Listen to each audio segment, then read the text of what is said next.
Inside the cockpit of Flight 8501, the crew is operating in total darkness at 38,000 feet.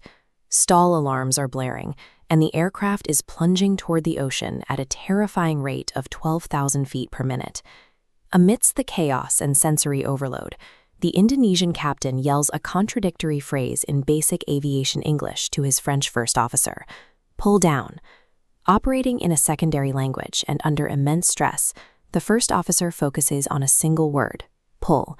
He pulls his stick backwards. That single input forces the aircraft's nose up to a fatal 48-degree angle. The wings lose all lift, sealing the fate of the 162 people on board. How did a routine commercial flight in one of the world's most advanced aircraft end up relying entirely on the misinterpretation of two simple English words? The two men flying Indonesia AirAsia Flight 8501 had vastly different resumes. Captain Irianto was a former fighter pilot with over 20,000 hours in the air. His first officer, Remy Placel, had recently switched careers and logged just 1,400 hours. Their disaster started with a tiny, non-critical mechanical defect. A small solder joint cracked inside an electronic module, triggering a repeating, frustrating warning chime in the cockpit. After the alarm triggered for the fourth time, Captain Irianto made a fatal choice. He left his seat and pulled the circuit breakers to manually reboot the flight computers, an action strictly prohibited while the aircraft is airborne. The moment he killed power to those computers, the autopilot instantly disconnected, snapping its software out of its highly regulated normal law mode and into alternate law. Alternate law is a manual operating mode that keeps the plane flying while completely disabling the built-in safeguards that physically prevent a pilot from stalling or banking too sharply. By trying to silence a minor annoyance, the captain unknowingly stripped the aircraft of its digital armor, leaving full, unprotected manual control in the hands of his inexperienced first officer.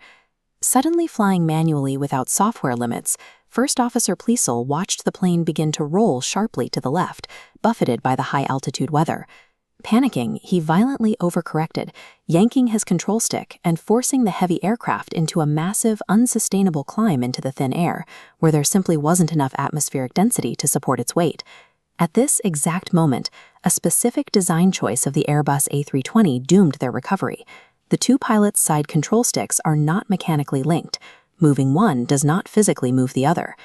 Captain Irianto rushed back to his seat and pushed his stick completely forward to force the nose down. But because First Officer Pleasel was still pulling his stick all the way back, their opposing commands mathematically canceled each other out. The aircraft's computer recognized the conflict and triggered a robotic, dual-input voice warning. But that alert was entirely drowned out by the deafening sound of the stall alarms. Neither man realized what the other was doing. With their manual commands nullifying each other and their verbal communication broken down into contradictory shouts, the aircraft began its terminal plunge. The cockpit had become a total vacuum of communication, turning a highly recoverable stall into a death sentence. Flight 8501 slammed into the surface of the Java Sea, instantly severing its radar signal and ending the lives of all 162 people on board. Extreme monsoonal weather and violent ocean currents severely hampered the search and recovery efforts, agonizingly prolonging the wait for the victims' families. The true story of the chaos inside the cockpit remained hidden for weeks, only coming to light when investigators pulled the heavily damaged data recorders from the ocean floor. The investigation uncovered a shocking systemic failure.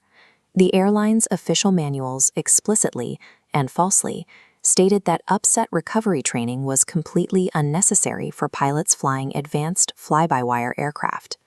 Because the airline relied so heavily on computer automation to keep planes stable, these pilots were never taught the standardized, unambiguous verbal commands required to coordinate a manual recovery during a crisis.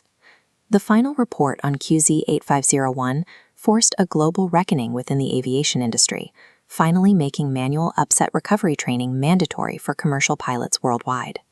Modern aviation operates on the most advanced computers in human history, but when those systems fail, the ultimate safety net is human connection. When the machines quit, survival depends entirely on our ability to clearly understand one another.